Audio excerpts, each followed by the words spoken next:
Visit Mile High Wine and Spirits in Lakewood at the Belmar Shopping Center next to Whole Foods. They offer a superior customer experience by providing a knowledgeable staff along with competitive everyday prices. Their beer selection is unrivaled with rare and exclusive beers arriving daily. Like them on Facebook or at milehighwineandspirits.com for your chance to win a $25 gift certificate. 4 winners will be selected each month. That's milehighwineandspirits.com.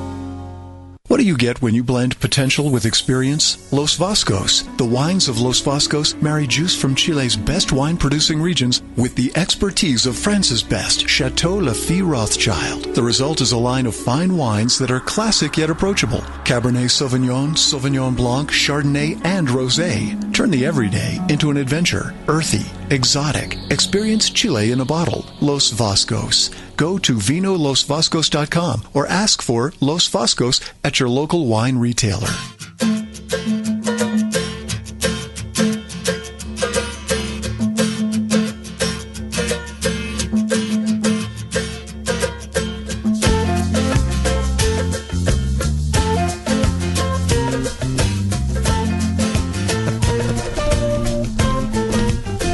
Welcome to Wine Guys Radio here on AM 760 from the Clear Channel Studios in Greenwood Village. We are drinking wine, and we just got off the phone with Tracy from Taste out of Amador County. It's restauranttaste.com, and I want to go there. Me too. I'm ready. Yeah, there's a certain I want to and need a certain to. aspect of cruelty to these shows where these people are calling in from these wonderful places and talking about these foods that they serve or these wines they make, and it's kind of cold and dreary here. And it's like, come on, 4 to 8 inches of snow today coming. Yeah. We're contemplating this, and Tracy's going to go, eat. San Joaquin Valley guinea hen. Right. Well, just imagine. Use your imagination. Yeah. Yeah, Deep Dave. Encrusted guinea. So now we're getting into the wine section of Wine Guys Radio, wineguysradio.com here on AM 760, and we are live we have Chris from Terra de Oro out of Amador County. Chris, welcome to the show. Well, good morning. Thanks for having me. Yeah, no, thanks for taking the time out of your day to call into Wine Guys Radio, and we greatly appreciate it. And where are you right now? At the vineyard? Actually, no. Right now, I'm doing a little family vacation. I'm actually down in Santa Cruz. Nice. Yes. So my hometown. Yeah, I live in the mountains. I live in the foothills. I love the mountains, but even mountain people have to get to some ocean occasionally. Yeah, they do. So, well, I hope you're enjoying your family vacation. I am. Very good. Very good. Are you guys going to the boardwalk? We'll probably at some point go down there. We tend to try to stay away from the very overtly touristy sections of town. Sure. But right now we're out Well, actually, I'm in the car. They're out walking along the seashore a little bit. So it's lovely. Hey, Chris. So, your last name, is it pronounced Leamy? It's Lamy. Lamy. Yes. Okay. Why don't you give our listeners a quick background on yourself? Well, I'm the winemaker for Terra de Oro Winery in Amador County, and our sister winery, Montevina Winery, which you probably have heard of as well. Yep. And I've been with the winery since 2000, and I absolutely love it up there. I think, hearing you guys speak with Tracy and her talking about the scenic beauty and just the great atmosphere of Amador County, and that's really what attracted me to that wine region originally. Yeah. And then I started tasting some of the wines and speaking with some of the people who were making wines in the area at the time. And when the opportunity came to go to Terra de Oro and Montevina, I knew that was something I needed to do. Exactly. So what's the significance of the name Terra de Oro? What does that mean? Terra de Oro is Italian for land of gold. And it's our homage to the fact that the whole reason we exist as a wine region was the California Gold Rush. And Amador County is the heart of the Motherlode, right? Absolutely it is. And so we've got, there's old mines all over our county. And actually now we have one active gold mine. The price of gold has gotten so high that it's actually worth reopening a gold mine. Wow. Wow. We actually have a counterpart, Dave Olson, here, who was a gold miner in previous years. No kidding, Dave. I didn't know that about you. You were a gold miner? I didn't know that about me either. Okay. So, God, you're making up stuff again. Maybe. no, but we love Amador County, and we have Dave Olson. Which wines do we have here again? Well, we the four started, wines. The first one that we sampled was the 2010 Sangiovese out of Amador County, Right. And then we moved right along to the Oro Vineyards. Wait a minute. You moved along. We're still on the Sangiovese, I think. Well, I moved along. So Dave moved along. I'm just trying to get ahead of the curve here. You never know where the show's going. So, and then the Oro Vineyards is in? Yeah, exactly. And what's the next one after that? I don't know. I think there's only two. The only two. Okay. The nice people at Terra Oro, they sent 2 bottles of each. Yeah. So that's always a good thing, right, Chris? We try to help you guys out as much as we can, and on the off chance that one of those bottles happened to be corked, I think we'd send you along a little backup. Exactly. Hey, so, what is the relationship, Chris, with Terra Oro and Trinchero family estates? Well, the Trinchero family purchased Montevina and Terra Oro in 1988. Okay. So we were founded in 1970 by a retired banker, and he owned us until 1988. When the Trinchero family purchased us, and we've been owned by them since. So one of the joys of my job is I get to work for a family-owned company and not have the challenges of having a corporate structure and shareholders and all those kind of things, which can sometimes make things a little tough in the world of wine. Mm-hmm. And a beautiful tasting room right there in Napa. It's just, Trinchero's is gorgeous. Amador. It is gorgeous. Yeah. Oh, no. We're up in the Trinchero Napa Valley property is beautiful. Yeah. And then Right. we're up the hill a little bit, about 100 miles away. Very good. So, what's your philosophy as a winemaker? What are you trying to do for Terra Oro?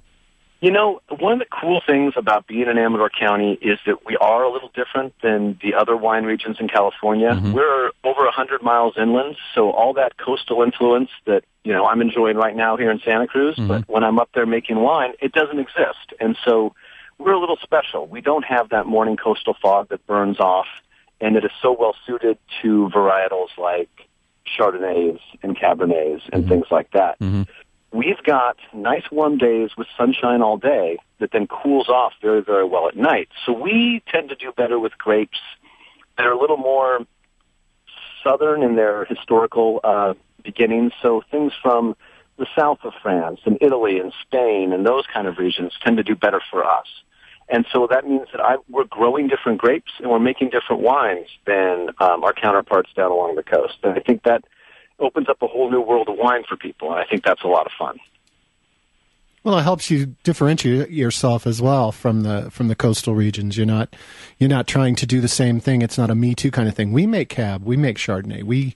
You have your own things that you can do and you can focus on and do very well.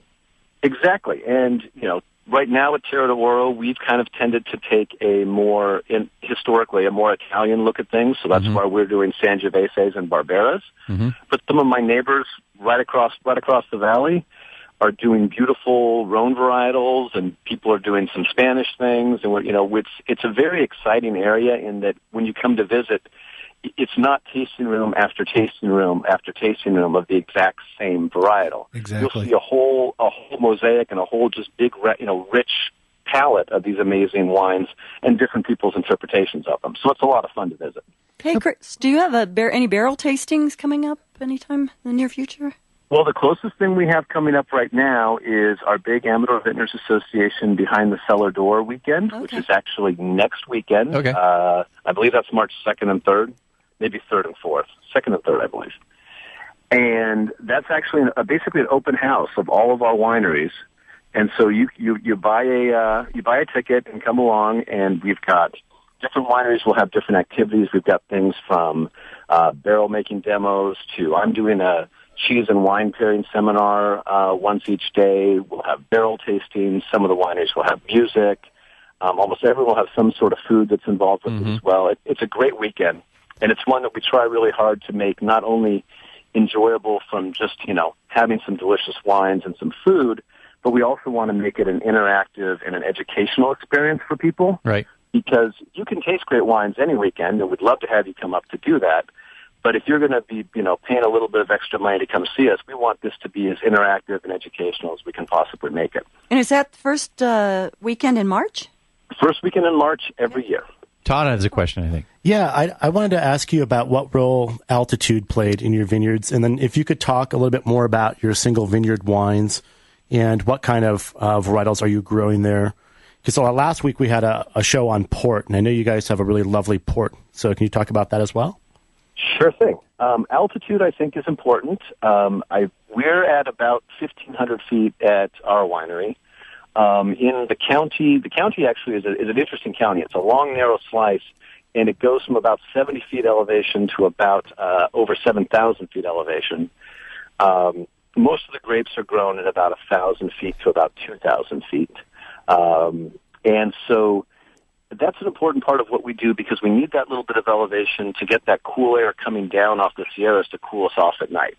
If we stayed warm all evening, the grapes would respire out too much acid and too much flavor, and we wouldn't be a very good grape growing region. So we need that cool air to let the grapes cool back down, hold on to their acid, and hold on to their flavors. Then as far as our vineyards, we've got about 500 acres that we're farming right now, all sustainably farmed. We're trying to be as nice to the earth as we can possibly be while we're here. Mm-hmm. And we're doing, in single vineyards, we have 2 Zinfandels that we're producing right now. One is the Deaver vineyard that you're enjoying right now. Mm-hmm. That vineyard is actually owned by the Deaver family, and that one dates back to 1881. So these vines are over 125 years old now. So they're definitely a part of California history.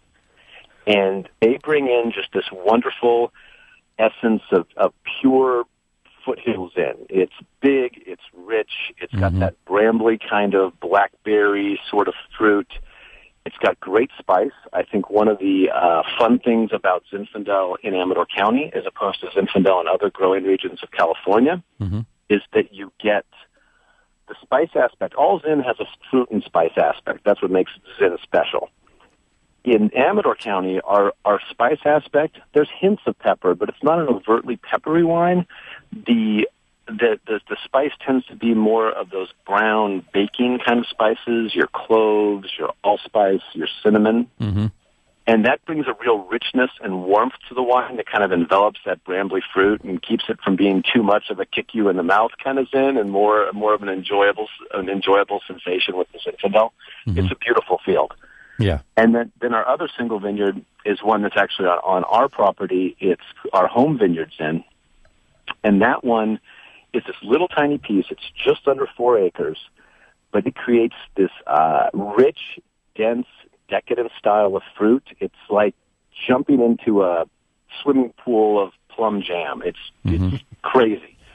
And that kind of opulent style really is a big hit with our customers. They just love it. And hey, so Chris, we're got to run to a commercial, but I'd like to have you on again when you're back in the vineyards, and we really appreciate you calling in today. Absolutely, my pleasure. The wines are great. You do a phenomenal job, and we encourage people to look for Terra Oro in all their shops and restaurants, and like I say, if you don't find them, ask for them, and those folks can find them for you. But maybe from the Vintners thing next weekend, and a lot of activity going on there. Kudos to you for doing a great job. You're a great winemaker, and we appreciate you calling in. And you have the last word to our listeners before we go to break.